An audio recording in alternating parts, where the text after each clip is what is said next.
여러분, 다시 뵙게 되니까 너무 반갑습니다. 아시겠지만은 3년 전에 그 시니어 선교 한국하고 그리고 뉴저지 실버 선교회하고 MOU를 맺는 아주 그 놀라운 그 행사가 있었습니다. 그때도 양 목사님이 격려해 주시고, 또 여기 이제 박노식 장로님을 비롯해서 오랫동안 15년 동안 이 일을 해오신 아주 훌륭한 그 지도자분들이 계시기 때문에 제가 이제 대체로 전 세계를 다닐 기회가 있었는데, 이렇게 실버 선교회 또는 이제 우리 한국에서는 시니어 선교회라고 그러는데, 이 선교회 운동이 본격적으로 이렇게 시행되고 있는 데 중에서 뉴저지가 제일 선두에 있다고 생각합니다. 원래 이제 뉴욕하고 뉴저지가 함께 하다가, 그래서 이제 그 양쪽으로 이제 각각 독립하게 됐지만은, 제가 이제 며칠 전에는 이제 뉴욕 실버 선교회에 가가지고 또 이렇게 말씀을 나누는데, 거기서는 지금 25기 선교 학교 나오실 분을 모시려고 이제 모집을 하고 있는데, 여기에서 지금 이번에 말씀드리니까 여기 또 27기까지 벌써 맞추셨다고 그러는데, 기수가 많으냐 적냐 문제는 아니지만 벌써 이 뉴욕, 뉴저지에서는 이 시니어들이 하나님께서 준비해 놓으신 귀중한 인적 자원이라는 것을 일찍이 인식을 하고, 그래서 이 운동을 시작하신 거라고 생각해서, 그 당시에도 저희가 참 기뻐하고 감사했지만 오늘 다시 한번 여러분의 하나님이 기뻐하시는 일이 이제 여기에서 일어나고 있다고 생각해서 감사하고 또 지하를 드립니다. 그런데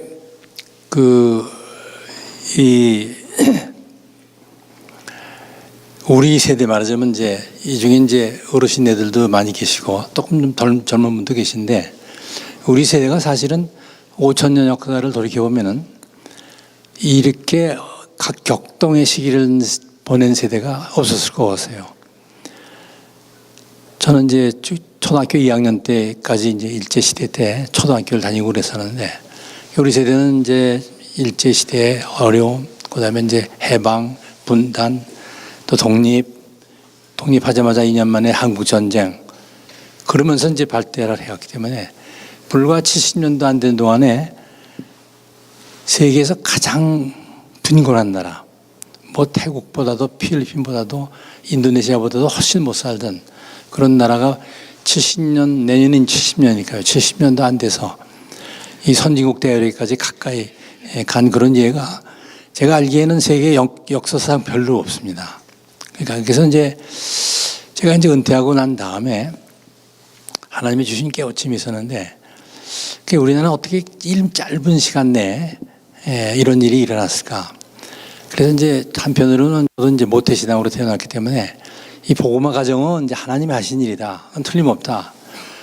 그런데 근현대화, 엄청난 속도로 일어난 이 근현대화 가정은 이승만 대통령을 비롯해서 중간에 박정희 대통령 이렇게 해서 우리가 전부 다 주말에도 일하면서 허리띠를 졸라매고서 열심히 해가지고 그래서 이룩한 것이다, 이렇게 두 갈래로 생각했던 것을 하나님께서 아주 깨뜨려 주셨습니다. 이게 하나님께서 우리 역사의 최근 요 100여 년 과정 중에 하나님이 개입하셔서, 그래서 하나님께서 우리 한민족에게 갖고 계신 특별한 그 목적이 있으시다. 그것을 위해서 이렇게 두 갈래가 아니라 한 갈래의 역사의 흐름 속에서 하나님의 손길을 발견을 하라, 그렇게 하셔서 제가 열심히 공부를 했습니다. 정말 발견한 것은 6가지 정도의 아주 기적 같은 일들을 우리 근현대사 속에서 찾아볼 수 있고 복음화 과정 속에서 찾아볼 수 있었습니다. 그래서 오늘 그걸 일일이 다 말씀드릴 시간은 없고, 그 중에서도 가장 유별난, 가장 눈에 띄는 것은 우리 민족을 들어 쓰시는데, 물론 절대로 우리 민족만 그러시는 거라고 말해도 안 되고, 하나님께서는 모든 민족, 모든 생명을 구원하시려고 예수님까지 보내시고 그랬기 때문에 사랑하지 않는 민족도 없고 또 어느 민족을 더 사랑하시고 이런 것도 없고 한데, 한민족의 경우는 이제 하나님이 우리에게 주신 독특한 그 DNA가 있지 않습니까? 유전자 같은 것이요. 그런 거를 활용하셔서 이 마지막 때에 하나님의 목적이 어떻게 쓰시려는가 하는 뚜렷한 계획이 있으시다는 것을 제가 이제 이 공부를 통해서, 그다음에 이제 은퇴한 후에 제가 이제 컴선교회라는 이재환 선교사님이 시작하시는 걸 같이 이제 시작을 했는데, 그 일로 해가지고 이제 세계의 많은 선교지를 다니면서 발견하고 그래가지고 증거로서 파악하게 된 것들이 다 종합해 보니까 정말 하나님께서 한민족을 쓰시는데, 여러분과 저는 지금 이제 8학년까지 됐습니다만, 우리 세대가 겪은 격동의 시기가 이게 다 지나가고 그러면 다음 세대로 넘어가느냐 했더니 또 우리 인생의 파라다임을 바꾸셨어요. 우리 어렸을 때는 의뢰 한평생 그랬지 두 평생이라고 안 그랬는데, 지금은 이제 인생의 파라다임을 하나님이 바꾸시는데 전반생이 있고 후반생이 있는 그런 이제 파라다임으로 바꾸셨는데, 저는 그것도 하나님의 그 놀라우신 역사를 움직이시는 하나님의 그 계획에 따라서 된 거라고 생각합니다. 그래서 우리가 전반생 준비하려고 건 20년을 공부하려고 준비하지 않습니까? 후반생이 또 이제 우리가 대충 한국 국면은 50대 중반이나 60대 되면 이제 은퇴라는데, 우리 평균 수명이 이제 81세기이기 때문에 자꾸 그게 이제 100세 시대라고 이제 정부에서는 일하고 있으니까, 그렇다면은 은퇴를 하고 난 다음에도 20년, 30년, 40년 더 사는데, 그런데 그 후반생을 위해서 준비를 과연 얼마나 하고 있느냐 하는 문제 제기를 하고 있습니다. 저는 이 시니어 선교한국 운동이 한국에서 일어났고, 그리고 이 미국에서 뉴저지에서 실버 선교한국이라는데, 오늘 양 목사님이 가장 정확한 그 표현을 써주셨어요. 운동입니다. 이제 우리가 처음에 이름을 지을 때 시니어 선교한국 운동 이렇게 했더니 뭐 요새 이렇게 운동권 이러면 별로 인상이 좋지 않고 그러니까 그냥 시니어 선교한국으로 하자 이렇게 했고, 아마 여기서도 이제 실버 선교회 이렇게 명칭을 정하셨습니다만은, 어떻게 생각하면 하나님께서 인생의 파라다임을 바꾸시면서 갖고 계신 의도, 목적, 그걸 달성하는데 가장 앞서가는 것이 우리 실버 선교 운동이라고 생각합니다. 이 후반생을 벌써 다 준비를 시작해가지고, 그래서 이제 한국에서도 우리 시니어 선교 한국 운동에 참여하는 세대를 40대까지 쳤습니다. 그 이유는 40대면 아직도 이제 전반생을 살고 있는 사람들이지만은, 저도 이제 2001년에 40년 교환 생활을 마치고 은퇴를 했는데, 딱 은퇴를 하고 나섰는데 아무것도 할 일에 대해서 준비한 게 없어요. 그래서 이제 사실은 그 후반생을 이렇게 어떻게 살 것인가에 대해서 고민도 많이 하고 그랬는데, 뭐 그 말씀을 드릴 지금 시간은 없고, 여하간 하나님께서 할 일들을 자꾸 주셔서, 그래서 저는 우리 시니어 선교 한국 운동하는 분들, 시작하신 분들, 지금 일행위원들 생각은 우리가 시작한 것이 아니다, 우리가 창안하는 것이 아니다.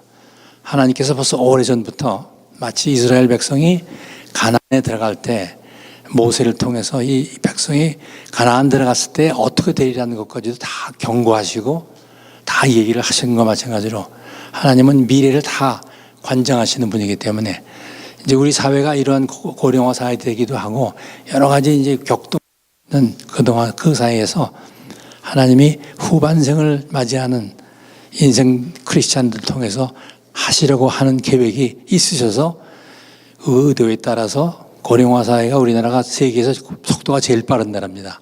얼마 전에 일본까지였었는데, 그래서 우리는 고령화 세대를 많이 키우고 계신데, 따지고 보면은 여기 계신 여러분 다 그렇지만은 결국은 교회 안에서 20년, 30년, 40년 영적인 훈련을 받고, 또 직장에서 전문인으로서 20년, 30년, 40년 경험을 쌓고, 그러면 우리 전 세계 어딜 가든지 영성과 전문성을 갖춘 인재, 교회 안에서밖에 찾아볼 수 없습니다.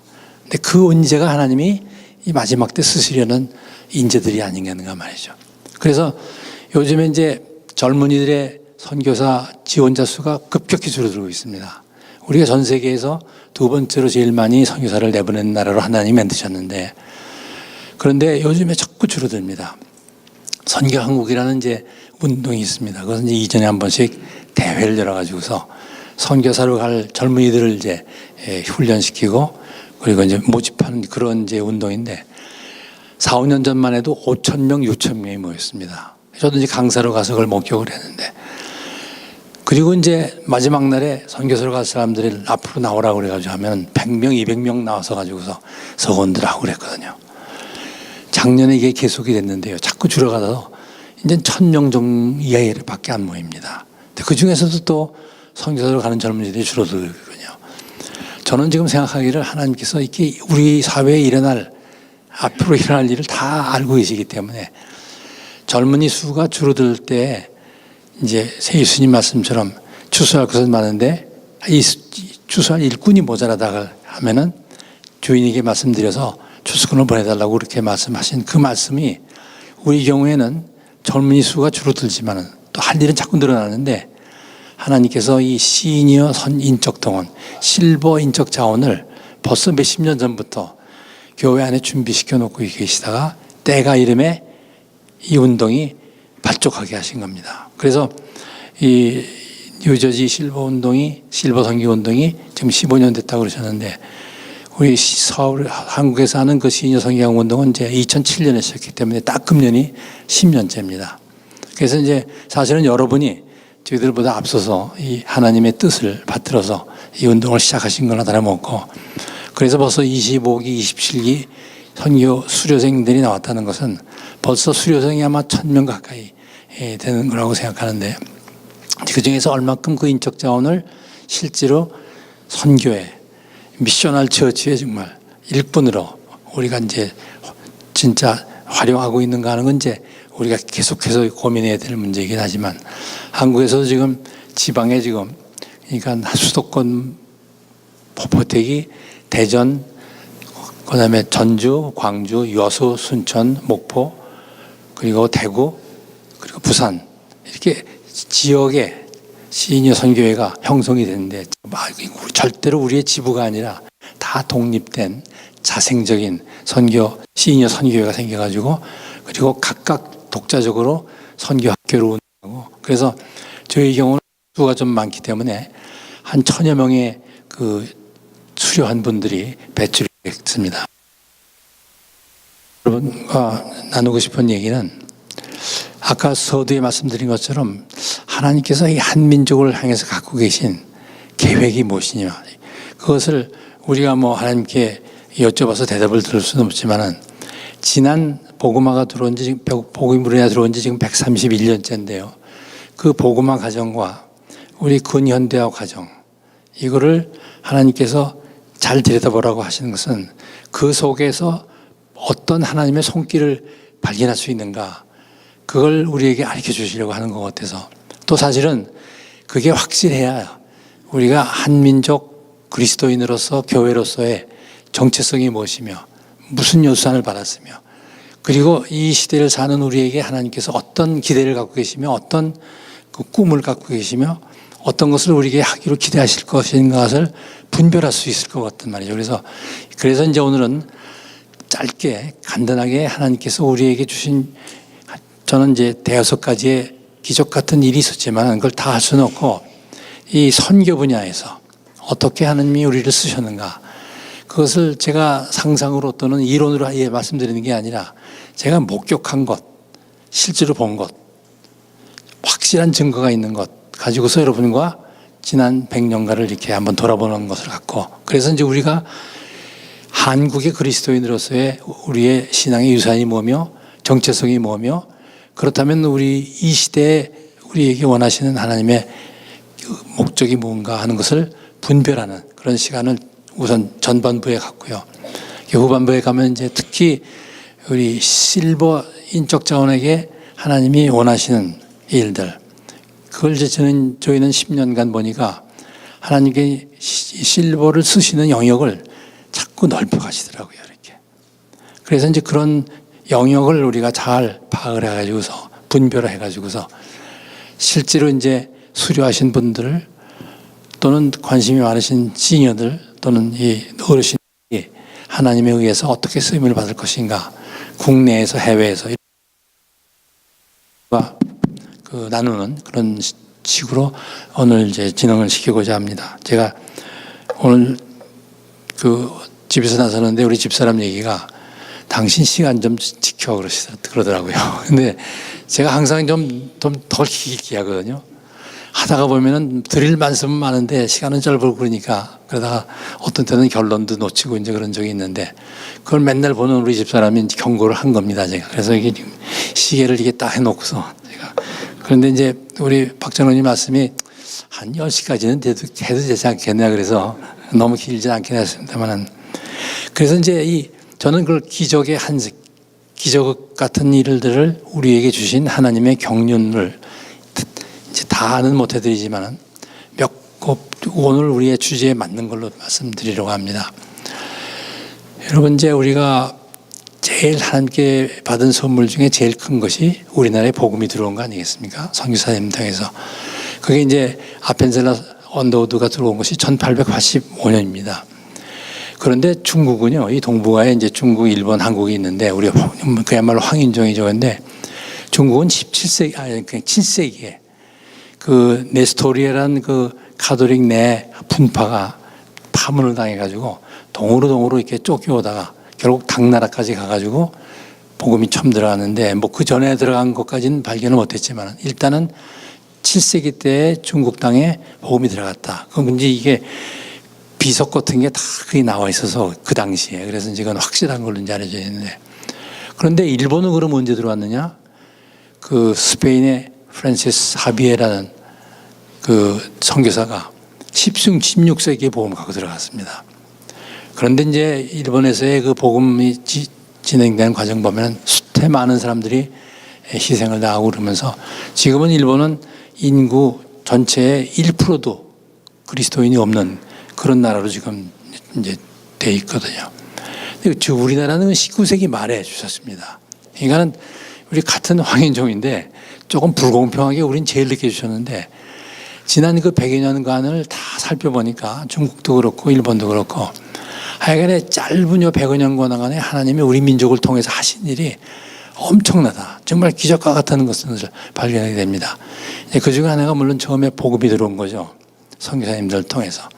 그것도 이제 그 일본에 있는 맥클레이 선교사가 1884년에 우리나라에 들어와서 고종 황제한테 진정을 했는데 우리가 들어와서 의료사업과 교육사업을 하겠다 그랬더니 고종께서 너무 좋으셔서 하라고 그래가지고 지금 처음 그 선교사를 들어갈 때는 대체로 요새 말로 하면 비자를 잘 받아야 되는데 옛날엔 비자 받기가 굉장히 힘들었거든요. 특히 우리나라는 이제 대원군 시대에 그냥 쇄국 정책이기 때문에 그런데 정식으로 비자를 고종한테 받은 겁니다. 그래서 이제 그 이듬해 아펜셀러하고 언더우드가 들어왔죠.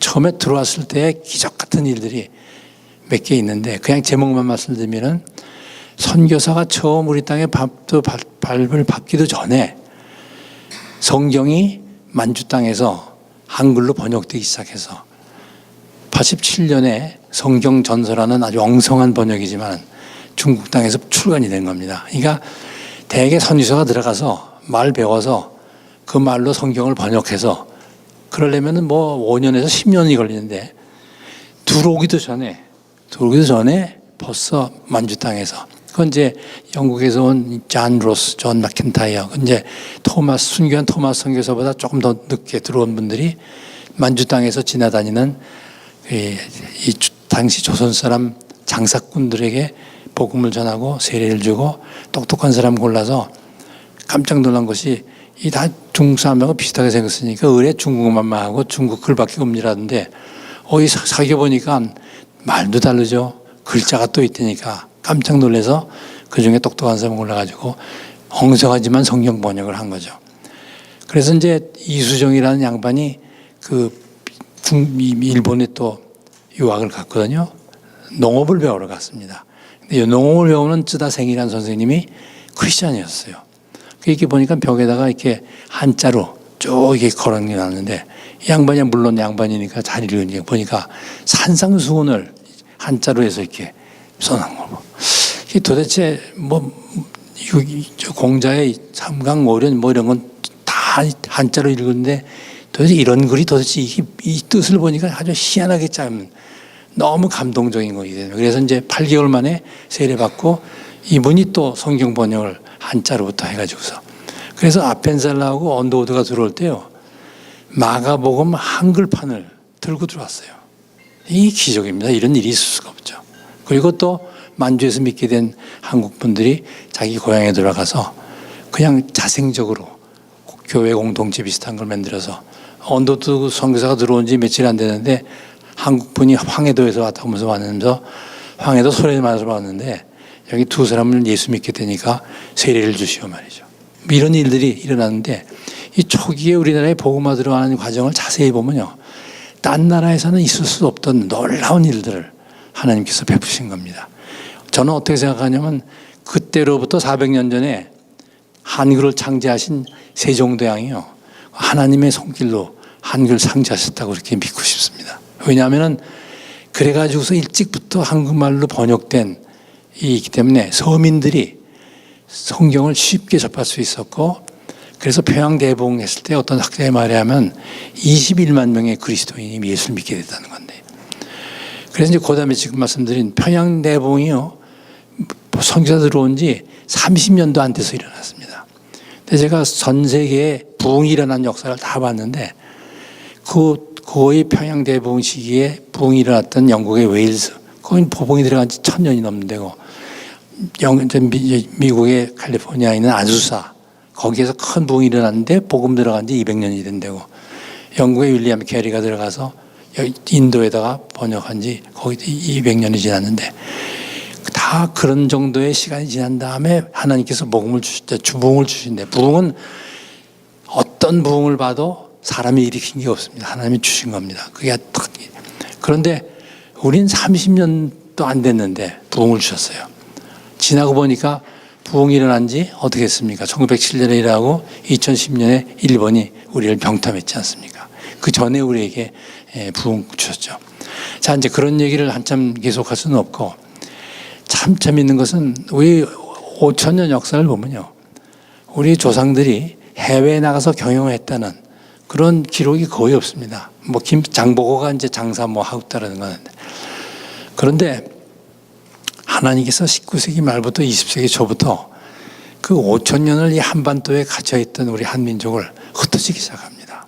독립운동한 사람도 있고 이민 나가는 사람도 있고 일본에 강제로 끌려가는 사람도 있고 그래서 지금 간단히 말하자면 지금 180여 개국에 통계에 안 잡히는 사람까지 합쳐서 한 800만의 한국 사람들이 나가 있습니다. 누가 계획했습니까? 계획한 사람 없죠. 하나님이 하신 거 밖에는 달리 표현할 길이 없는 겁니다.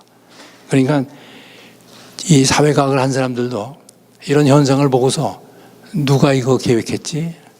알 도리가 없습니다. 그런데 흩어졌습니다. 근데 그 결과가 뭐냐?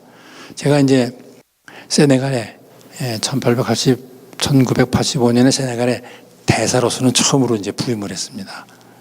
갔더니 교포가 한 20가정이 있는데 그 중에 한 5가정이 그리스도 교인이었어요.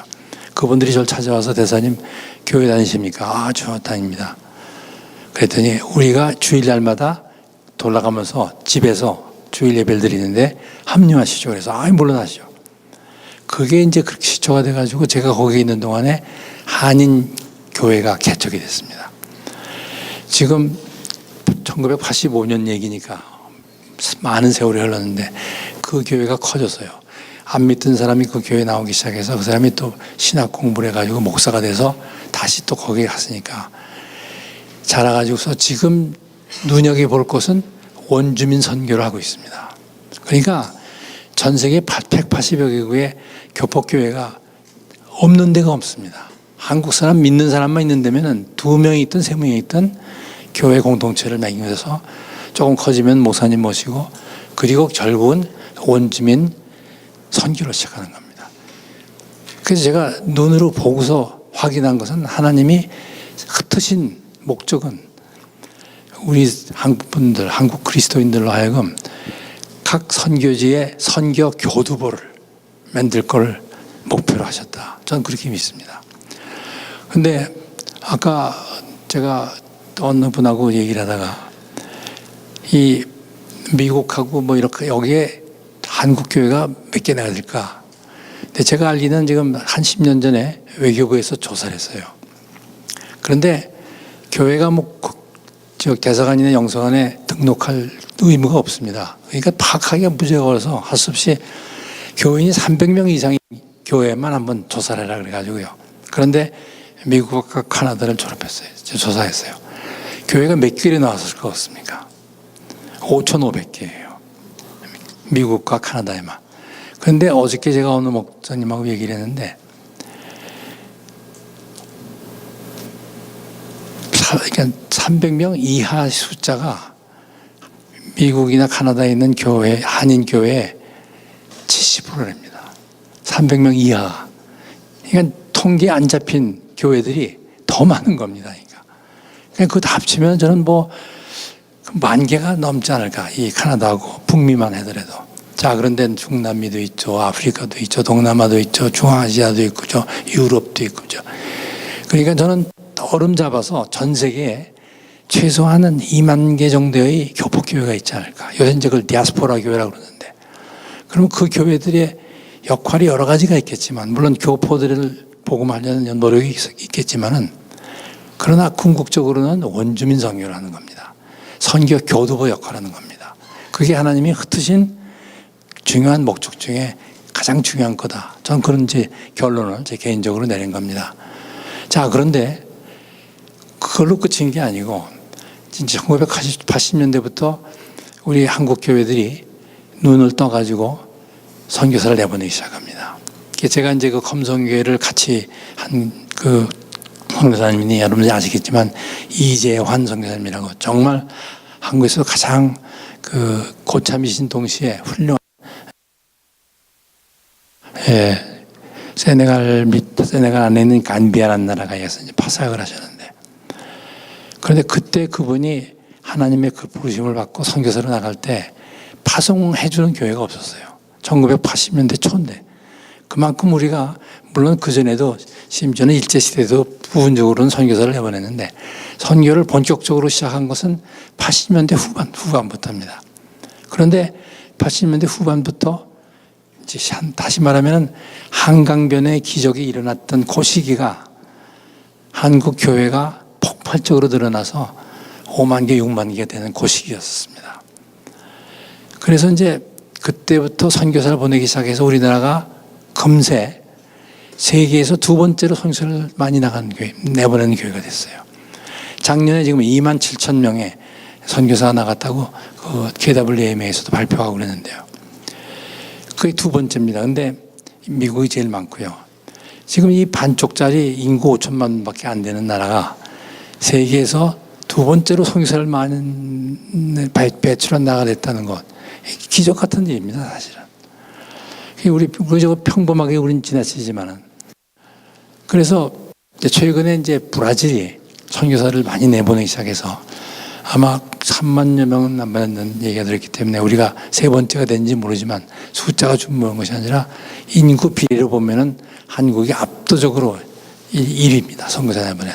하나님이 우리를 말하자면 지금 전 세계의 그 선교의 그림을 그려보면은 20세기 전반까지는 서양 선교사님들이 모든 선교사의 대부분을 차지했었는데 20세기 후반부터 시작해서 제3세계 선교사들이 늘어나기 시작해가지고 지금은 제3세계 출신 선교사가 반을 넘습니다. 그리고 그 제일 선두에 한국이 있는 겁니다. 이게 누가 계획한 겁니까? 우리 교단, 우리 교회 전혀 그런 생각 안 했습니다. 그런데 결국은 하나님께서 우리 민족을 선교하는 민족으로 쓰시기 위해서 다른 나라도 물론 선교사를 쓰시지만 우리 DNA를 최대한으로 살리셔서 시작하신 겁니다. 자, 이제 거기까지 근데 그것만도 상당한 겁니다. 그러니까 지금 전 세계에 디아스포라 교회가 한 2만여 개 있다고 생각하면, 그리고 그들이 선교의 교두 노력을 하고 있다고 생각하면 이 대한민국으로서는 벅찬 일인데도 불구하고 참으로 훌륭한 일을 우리에게 시키시는 것, 하나님이 시키신 거다 했는데, 그런데 이제 그 디아스포라 교회들이 하는 교회 중에 더 특징이 있는 건 나중에 또 말씀드리겠는데요. 그런데 그런데 이제 그 다음으로 하나님이 우리에게 시키신 놀라운 일 중에 하나는요. 지금 한국에 외국인이 작년 통계로 200만이 들어와 있습니다. 여러분 초등학교 때나 중고등학교 때 우리 한민족은 단일민족이라고 그래가지고 항상 선생님들이 자랑거리를 우리에게 주셔서 우리 단일민족이라고 믿고 있었는데 지금 다문화민족이 됐습니다. 다민족 사회가 됐습니다. 조금 있으면 250만이 된다고 합니다. 저는 그걸 어떻게 해석하냐 하면은 우리가 선교사를 내보내고 교폭교회를 해외에 세우고 그걸 통해서 하나님이 세계 선교의 일을 우리를 가담을 시켰는데 이제는 그 미전도 부족이 있는 황금어장, 선교의 황금어장의 일부를 뚝 떼어다가 이 좁은 남한 땅에다가 주시면서 목적이 뭡니까? 복음화해라. 그러니까 그거에 이제 한국 국내 공교교회들이 눈을 뜬 게 사실 얼마 안 됩니다. 사실상 우리 한국 분들이 우리 저도 생각해서 옛날부터 외국은 좀 깔보는 그런 기분이 있거든요, 항상. 그런데 지금 200만이 들어와 있는데 국제결혼, 근로자, 유학생, 비즈니스맨, 관광객 엄청나게 들어오고 있는 거죠. 그런데 그것이 누가 계획한 거냐? 우리 정부에서 그런 거 계획한 적 없습니다. 교회에서 그런 걸 한 적은 더더욱 없고요. 그런데 제가 한 가지 예만 시간이 없으니까 말씀드리면은 베트남이 이제 월남전쟁 때 우리가 미국 편으로 들어가지고 베트남 월맹하고 싸우지 않았습니까? 서로 죽이고 말이죠. 그런데 베트남이 이제 그 일본, 미국하고 싸워서 미국이 결국 지쳐가지고 이제 떨어져 나갔잖아요.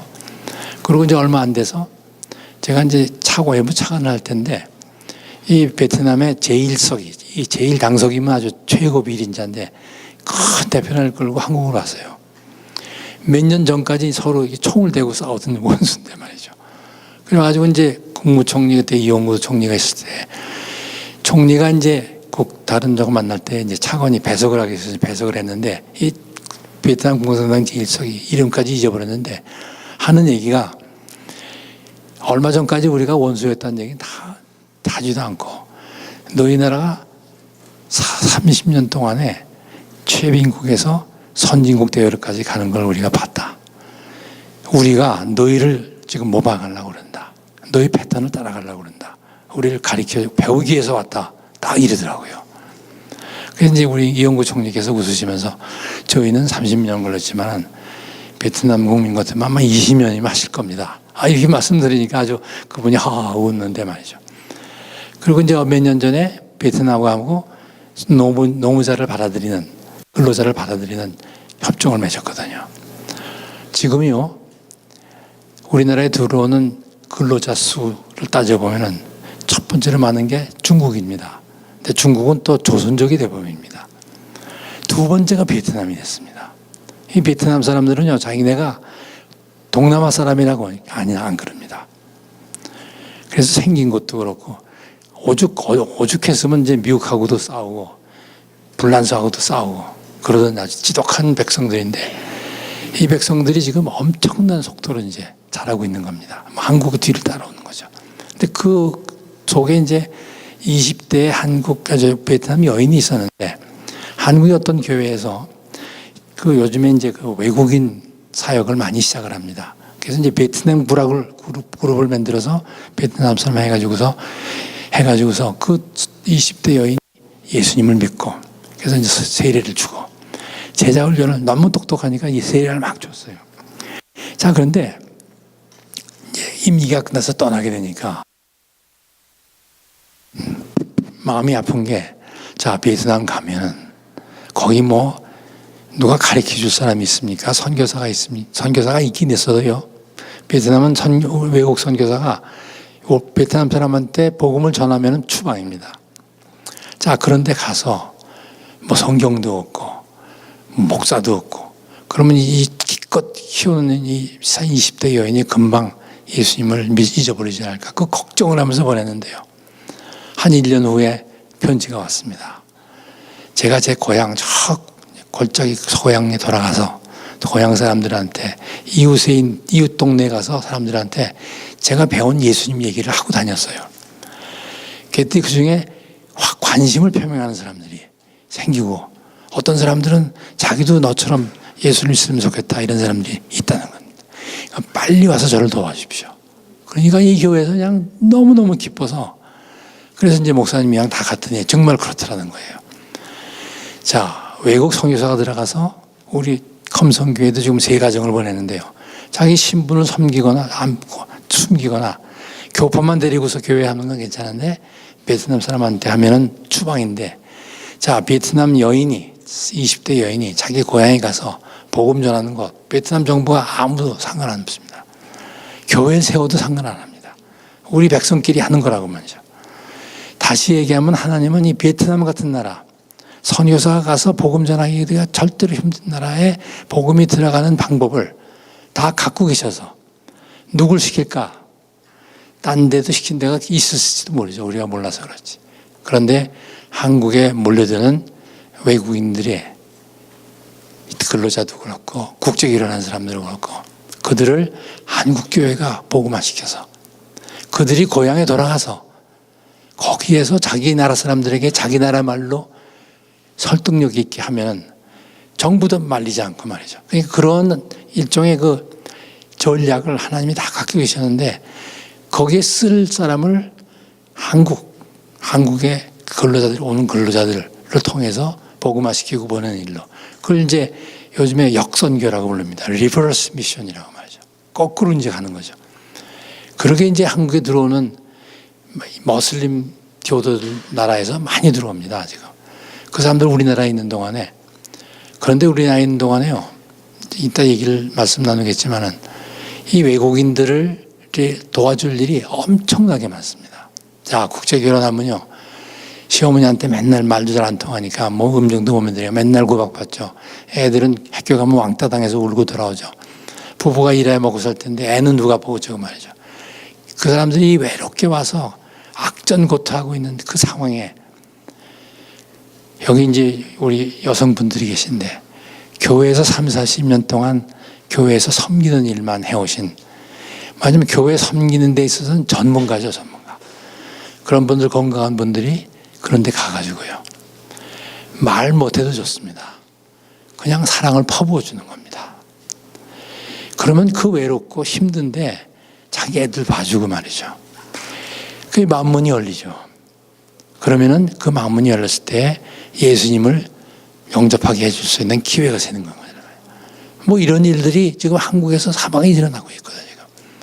그래서 하나님께서 황금어장의 일부를 띄어다가 우리에게 넣어주셨는데 그게 거기 오는 사람들만 복음화시키려는 목적이 있는 게 아니라 선교사를 받지도 않고 선교사를 핍박하는 나라에서 온 사람들을 복음화시켜서 그 사람들이 자기 고향에 들어가서 복음을 전하는 하나님의 아주 묘안이 우리를 통해서 이루어지고 있단 말이죠. 이걸 이제 발견하게 되는 겁니다.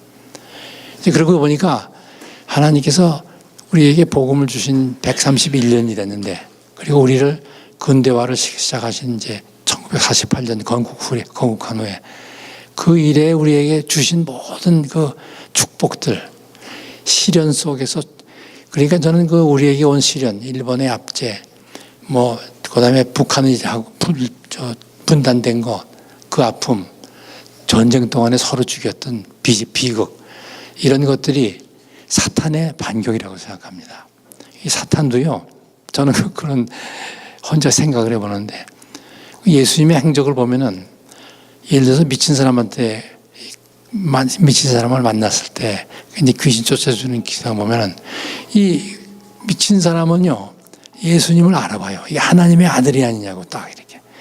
그러니까 사탄은 지금 한국 사람에게 복음이 들어갔을 때 이 한국 사람의 기질, DNA를 통해서 이 한국 백성들이 저지를 하나님을 위한 일에 대해서 사탄이 내다보는 겁니다. 이거 가만 놔두면 안 되겠다 그래가지고 일제 식민지를 통해서 한번 두들겨 부셔보고, 우리 1938년에 모든 교단이 신사참배하겠다고 항복했던 거 아시죠? 그러나 끝까지 또 해가지고 순교당한 분들 계시고, 그 36년도 하나님이 우리를 정금같이 훈련시키는 기간, 분단, 비극이죠.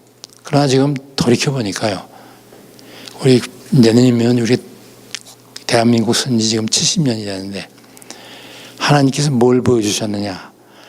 남북한이 갈린 것은 비극이지만 자유민주공화국에서 예수 마음대로 믿고 전도 마음대로 할 수 있고 교회 마음대로 세울 수 있는 사회 남쪽의 모습과 이 북한에서 굶고 도무지 나라다운 나라를 세우지 못하고 있는, 그런데 거기에서 또 장난감 같은 이 미사일을 막 만드느라고 몇억 원씩 쓰고 있는 이런 그 두 한민족의 두 모습을 아주 선명하게 지금 구분해서 세상에다 보여주시는 것 같아요.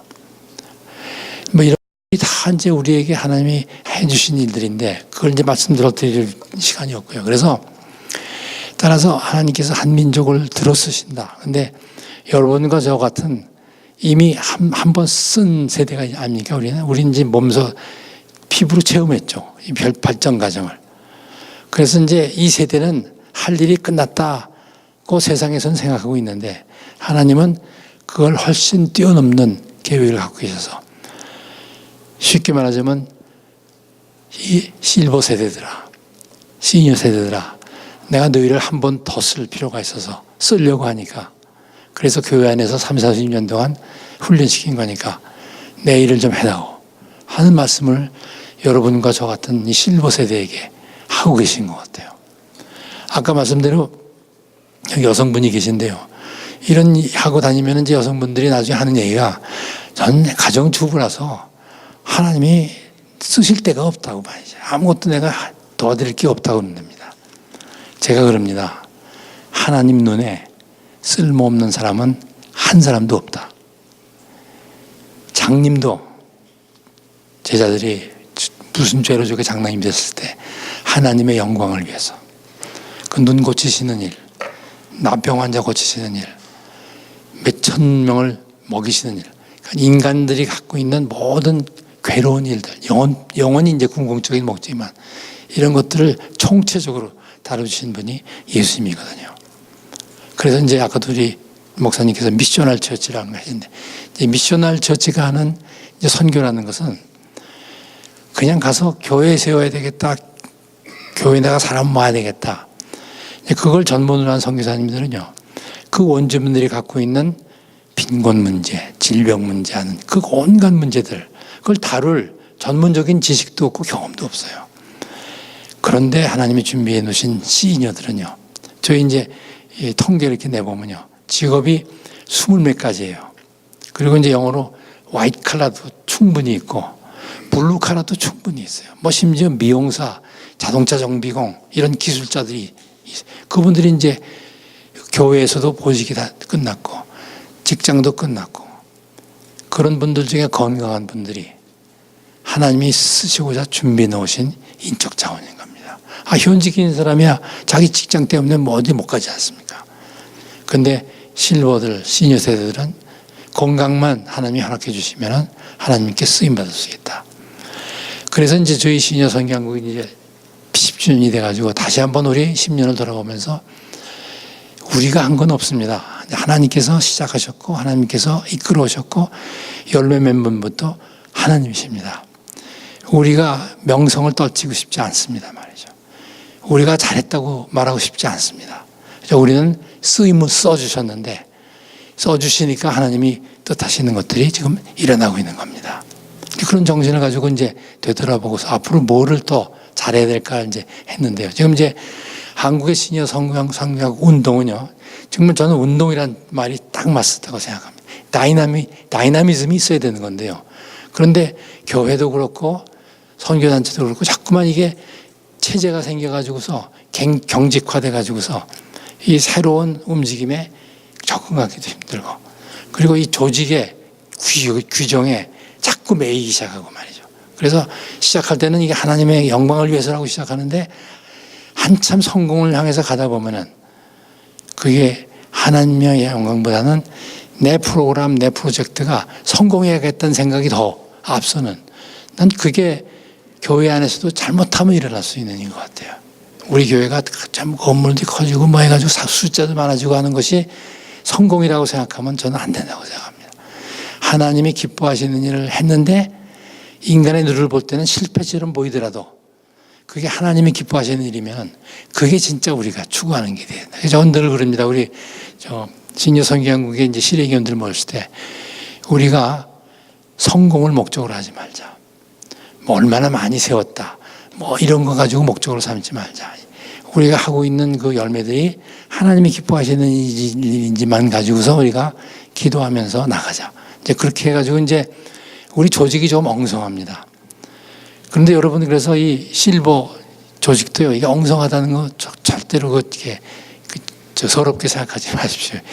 하나님이 주인이 되시고 하나님이 시키시는 일을 하면은 성령께서 반드시 뒷받침해 주시는 거다. 돈도 아니고요, 열정도 아니고 다 하나님이 공급해 주시는 거다. 이런 정신을 알고 있는데, 이제 네 가지 목표를 가지고 우리가 지금 이제 그러면 이렇게 어떤 분야에다가 이분들을 배치할 것이냐 해가지고, 첫째가 해외 한국 선교사가 있는 선교지. 아까 말씀드린 대로 선교사님들은 전문적인 지식이 없으니까, 그러니까 이 시니어 전문인들이 가서 필요한 분야에서 도와주는, 그걸 총체적 선교라고 하죠. 홀리스틱 미션.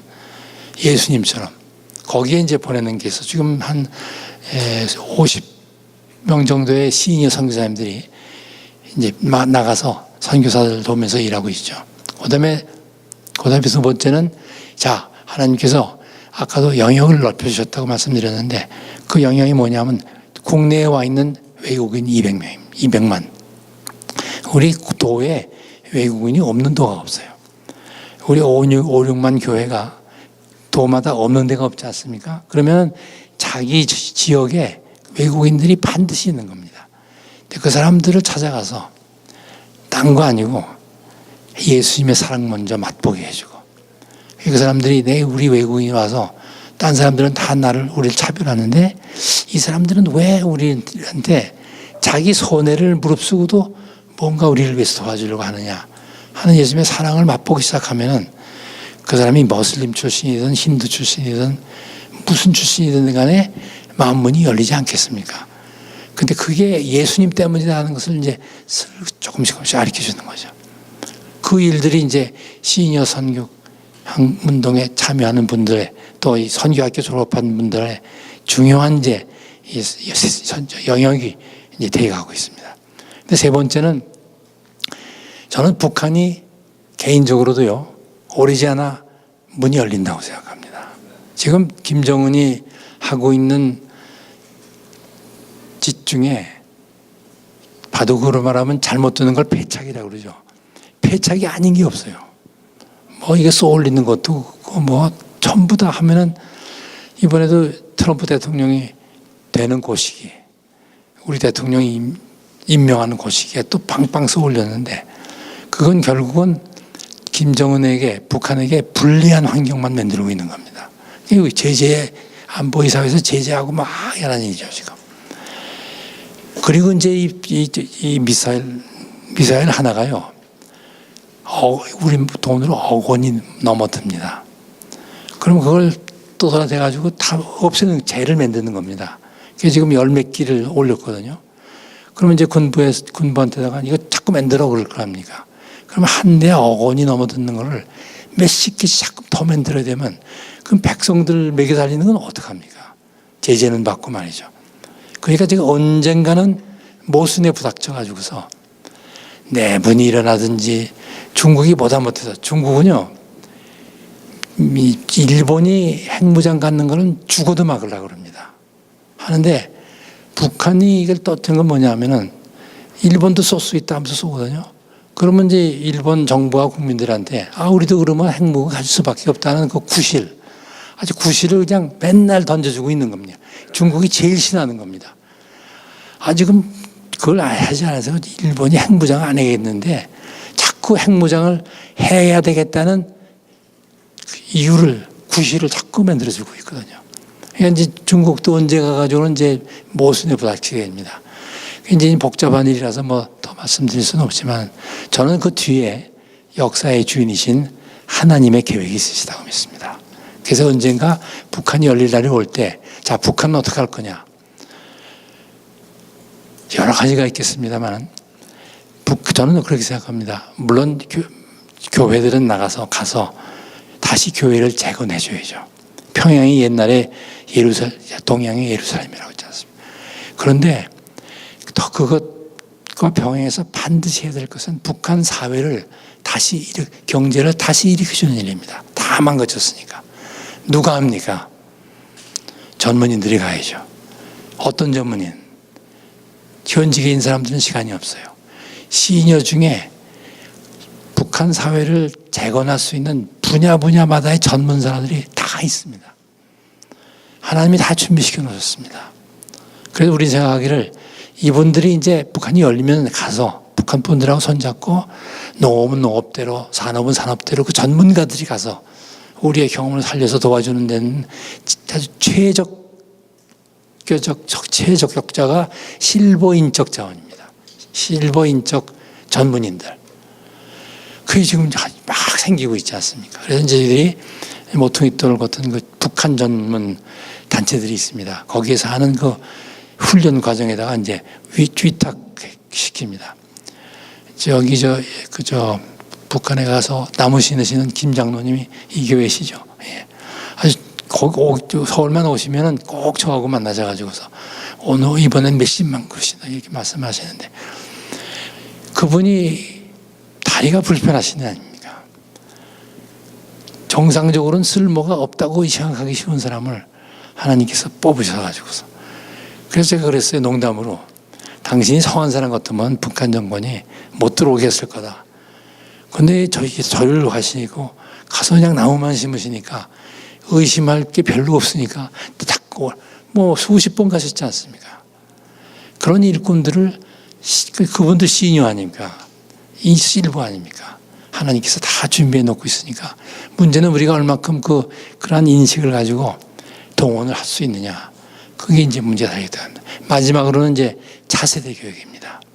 저도 이제 여기에 뉴욕 지방에 1960년부터 70년대, 80년대, 90년대 이 대사가 되기까지 4번 이 뉴욕에 근무하고 결국은 그 교회도 이제 아스토라 교회라는 교포교회도 나오고 그랬는데요.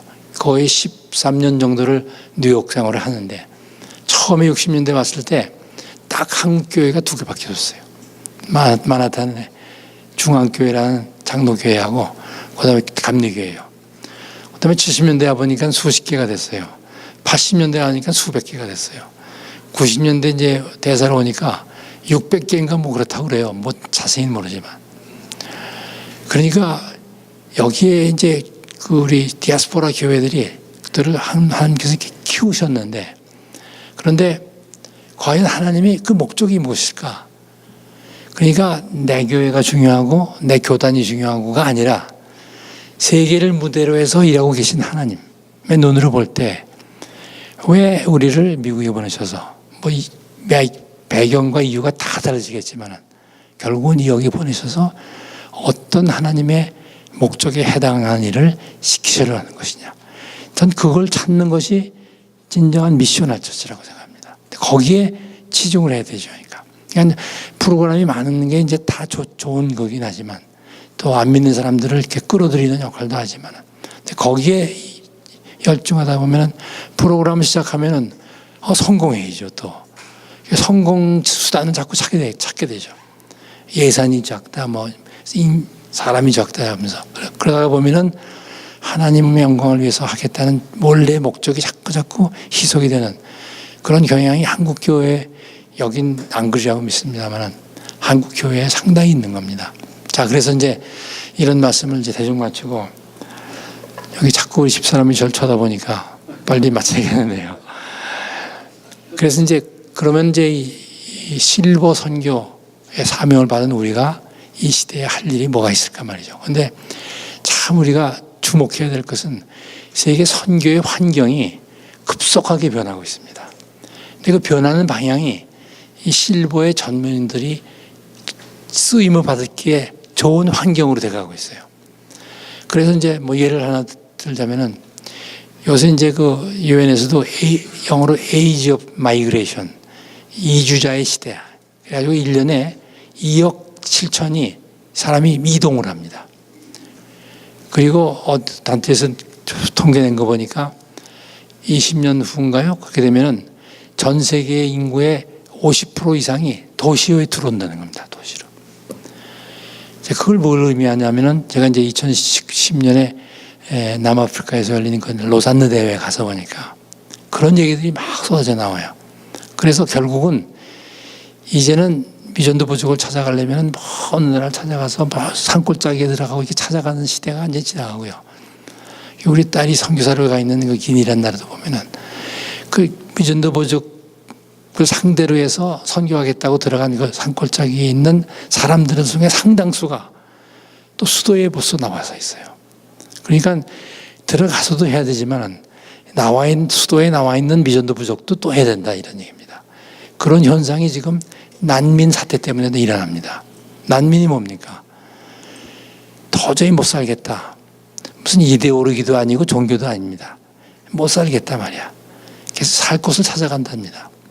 그래서 아프리카에서 아랍 나라에서 유럽으로 지금 몇십만씩 오지 않습니까? 오다가 뭐 배가 몇백 명씩 죽기도 하고 그러는데 저는 이러한 현상이 이 21세기 마지막 때에 하나님께서 잠깐 이 마지막 때라는 말을 제가 함부로 쓰면 안 된다는 생각을 이제 했는데 저는 예수님의 제자들이 이제 여쭤봤죠. 언제가 끝이 옵니까? 언제 유대 나라가 저게 되고 왕으로 오십니까? 여쭤볼 때마다 아버지 하나님만이 아시지 나는 모른다. 그러셨는데 딱 한 군데 힌트를 주셨어요. 그게 여러분 아시는 바와 같이 마태복음 24장 14절에 이 세상의 온 민족에게 복음이 전해지면은 그제야 끝이 오리라 하지 않습니까? 지금 전 세계에 있는 종족 중에서 아직도 복음이 안 들어간 종족이 선교단체마다 통계가 틀린데요. 대체로 1000종족에서 2000종족 정도에 아직도 복음이 안 들어가는데 이 20세기 후반부터 이 미전도 부족이 그에게 복음이 들어가는 속도가 빨라지기 시작했어요. 그러니까 이제 2, 3천 정도의 미전도 종족에게 복음이 들어가는 날은 그렇게 멀지 않고 또 이제 저희 딸의 경우도 보면은 원주민 말을 배워야 되는 거. 그 원주민이 글도 없고 문법도 없고 하니까. 그래가지고 그거를 배우고 하는데 무척 고생을 하는데 요즘에는요, 세계의 어느 중요한 민족만 말고 방언이고 하는 조그만 데까지 성경 번역을 그 나라 그 성경을 그 나라 말로 녹음을 해서 이 스마트폰으로 들을 수 있게 그런 게 생겼어요. 그러니까 우리 딸의 경우도요, 그 나라 말도 물론 배우겠지만은 그걸 번역하려고 하는 문법을 만들려고 하는 노력은 할 필요가 없는 게 그 사람들이 그냥 앉아서 자기 나라 말로 성경을 들을 수 있는 그런 시대가 왔단 말이죠. 이 첨단 기술이라는 게 이게 우리 문명이 갖다 주는 것이 다 사실은 하나님의 축복인데 하나님이 창조시 속에 만들어 놓은 거 가지고서 이브에게 주신 지식과 발명력과 창의력을 가지고 비행기도 만들고 배도 만들고 한 것이 옛날처럼 걸어다니면서 낙이 타고 다니면서 어떻게 땅끝까지 가서 복음을 전합니까? 하나님이 자연 속에 넣어놓은 여러 가지 요소들을 사람들이 지혜롭게 해서 비행기도 만들고 배도 만들고 그러지 않습니까? 그런데 하나님이 창조 질서 속에 넣어서 우리에게 주시는 것들, 우리 먹거리 중에 옛날에 먹거리도 아닌 것들이 좋은 것들이 얼마나 많이 나옵니까? 다 하나님이 우리를 위해서 준비해 놓으신 건데. 그런데 이거는 문제는 아담과 하와가 타락한 이래로 하나님이 축복을 목적으로 주신 모든 것들이 100% 사탄이 이용할 수 있는 걸 됐다고요. 근데 우리 현대 교인들, 문명인들이 그걸 다 놓치고 있어요. 하여간 첨단 기술로 만든 것들은 일단 다 좋은 걸로 받아들이고 있어요. 그걸 이제 제가 최근에 읽고 있는 그 프랑스의 자크 엘률이라는 신학자가 쓴 책이 아주 예리하게 지적합니다. 우리 그리스도인들이 반드시 해야 될 것은 문명이 가져주는, 특히 서양 문명이 가져주는 첨단 기술, 로봇도 나오고 하는데 이게 다 하나님이 창조질 속에 넣어준 것 가지고 만드는 거기 때문에 선한 목적으로 쓸 수 있는 것들인데 여러분 이 애들이 말이죠. 이 폰이나 이 컴퓨터 가지고서 얼마든지 나쁜 짓을 할 수 있습니다. 나쁜 걸 배울 수 있습니다. 그래서 주시는 축복으로 주신 모든 문명의 산본들은 사탄이 또 100% 활용할 수 있다. 그래서 우리가 하나님 감사합니다 하고 받은 축복처럼 받은 것들이 사실은 사탄이 축복으로 포장을 해서 유혹을 줄 때 우리가 모르고 덜컥 생기면은 사탄의 덫을 생긴 겁니다. 그럼 그 덫에 들어가서 딴짓을 시작하는 겁니다. 그래서 저는 소돔과 고모라 때에 벌받은 우상숭배 뭐 이런 것들의 그 죄목이 이게 잘못된 것들이 100가지가 있다 그러면요. 요새 현대인들은요 1000가지가 될 겁니다. 온갖 것들이 다 자기도 모르게 우상이 될 수 있는 겁니다. 그래서 그 분별력을 난 교회에서 특히 젊은이들에게 반드시 가르쳐 주지 않으면 젊은이들은 그래서 새로운 것 발달된 건지 저 스마트폰 뭐 몇 개월 만에 새 것이 나오면요 다 그걸 가지려고 그러죠. 그게 다 좋다고 생각하죠. 그걸 성경적인 관점을 가지고 분별해 줄 수 있는 능력을 교회 안에서 가르쳐 줘야 되는 겁니다.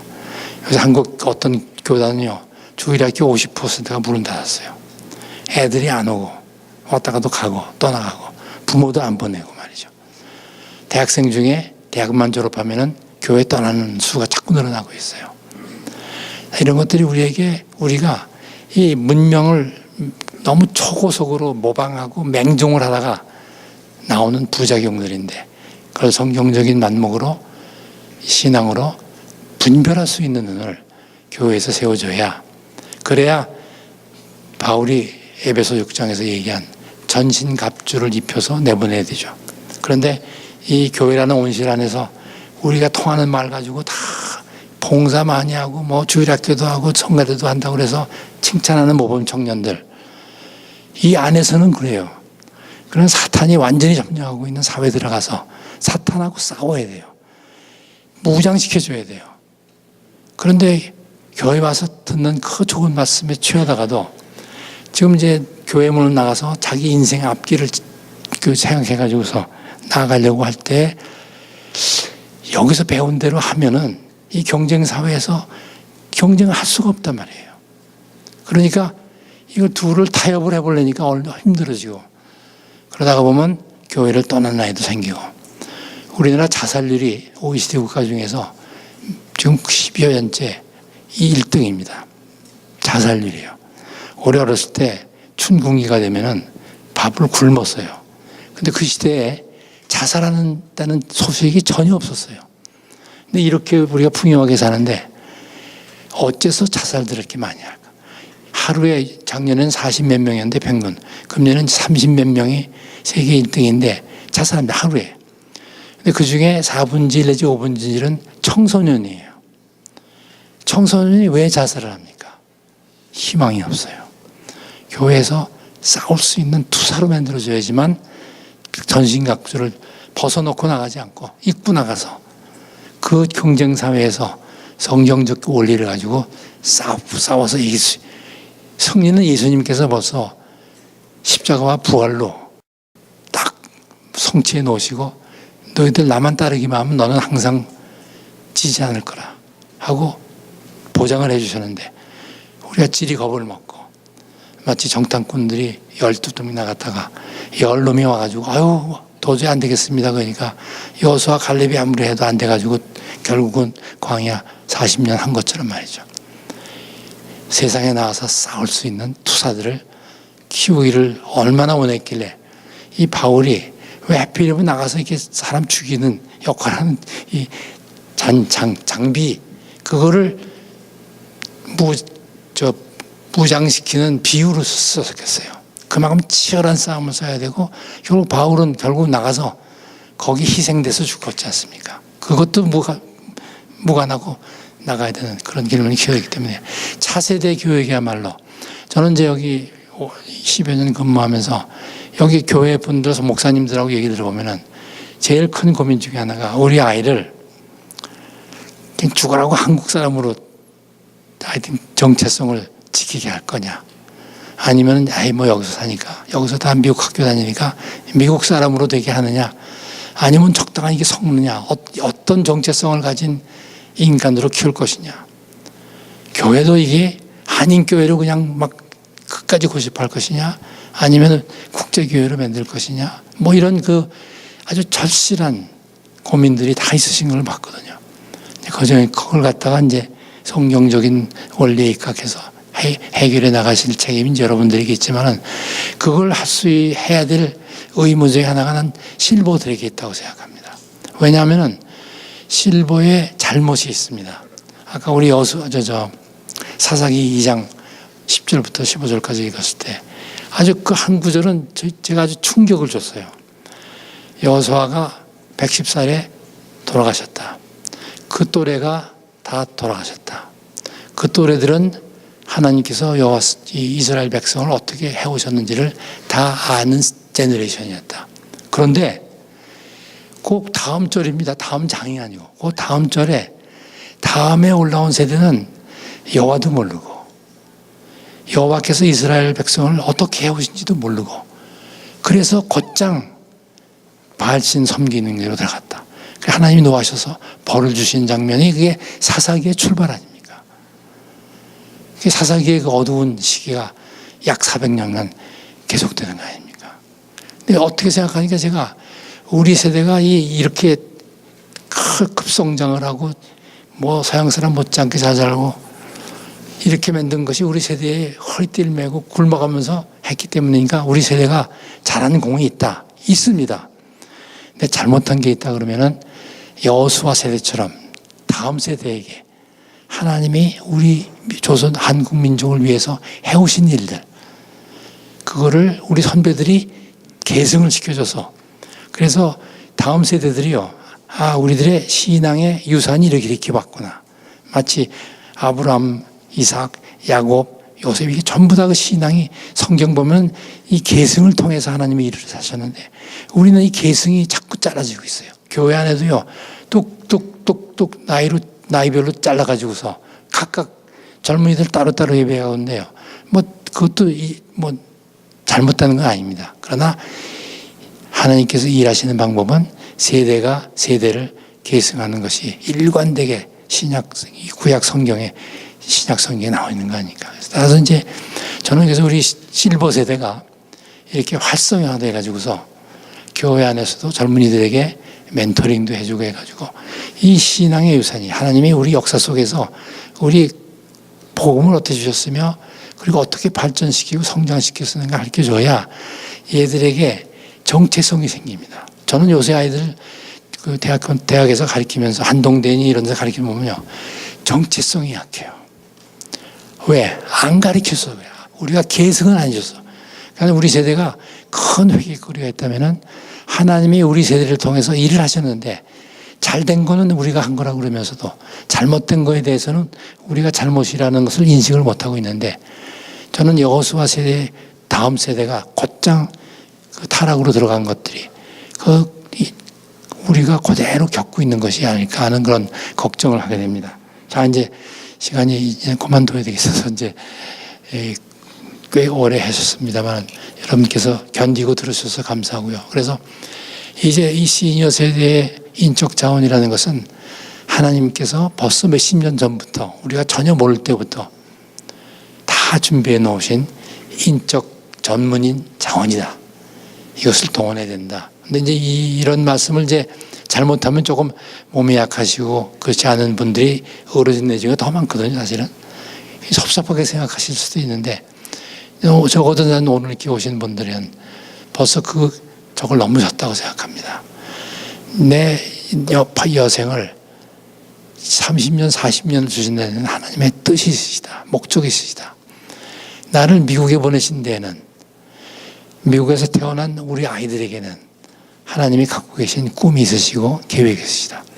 그래서 자기 신앙의 정체성을 확실하게 넣어줘야 자살 같은 거 생각조차 안 하고 하나님이 나에게 주신 달란트를 가지고 내 인생을 하나님이 나에게 주신 목적을 이루어드리는 데 쓰겠다는 목표가 생기고 그래서 그 워렌이 얘기한 것처럼 목적이 이끄는 삶이 구성이 돼가지고 그래서 진짜 하나님이 쓰실 수 있는 일꾼으로 키워줘야지 여러분 40, 50년 후에 적당히 뭐 이것도 믿고 저거 믿고 이게 포스트 모더니즘이기 때문에 이게 다원주의라서 넌 그렇게 믿어. 난 뭐 이렇게 믿을 테야 하고 다 이렇게 흩어지는 그 아주 험악한 세상 속에 들어가서 굳세게 싸울 수 있는 전사를 키워주지 않으면 5, 60년 후에 차세대가 지도자가 되는 교회 지도자가 될 때 우리 교회의 모습이 어떻게 될까? 자칫 잘못하면 지금 영국 교회처럼 되지 않을까? 그걸 설명드릴 시간이 없습니다만, 그래서 지금 서양 사회는요, 교회 가보면은, 성당 가보면은 텅텅 비어 있습니다. 백발 되신 분들이 주고 젊은이들이 없고, 그러니까 그 개인 양국 소득이 6만 불, 7만 불 돼서 번영하면 뭐랍니까? 우리 지도자들이요, 우리도 개인당 국민소득이 5만 분, 6만 분만 되면 마치 우리가 아주 멋진 사회가 될 것 같이 아주 결정적인 착각을 하고 있어요. 근데 바탕이 없기 때문에. 그래서 우리 교회에게 주신 목적은, 하나님의 목적은 이 가치관의 공백이 생긴 이 사회 속에서 성경적인 가치관으로 빛과 소금의 역할을 하면서 성경적인 가치관으로 공백을 메꿔다오 하고 우리에게 사명을 주셨는데, 우리 국내에서 볼 때는 한국 교회가 그 역할을 제대로 못했고, 그걸 못한 게 우리 세대입니다. 우리가 회개해야 되죠. 그 대신 우리 후손들에게는 그 잘못을, 그 시행착오를 되풀이지 않도록 철저하게 해야 되기 때문에, 저는 우리 실버 세대가 할 마지막 사명 중에 하나가 차세대를 바로 세워주자. 그리고서 가야지 하나님께서 우리를 데려가실 때 하나님 앞에 가서 착하고 신실한 종아 잘하였다 하는 칭찬을 들을 수 있지 않을까, 이런 생각을 하면서 오늘 말씀을 마치고자 합니다.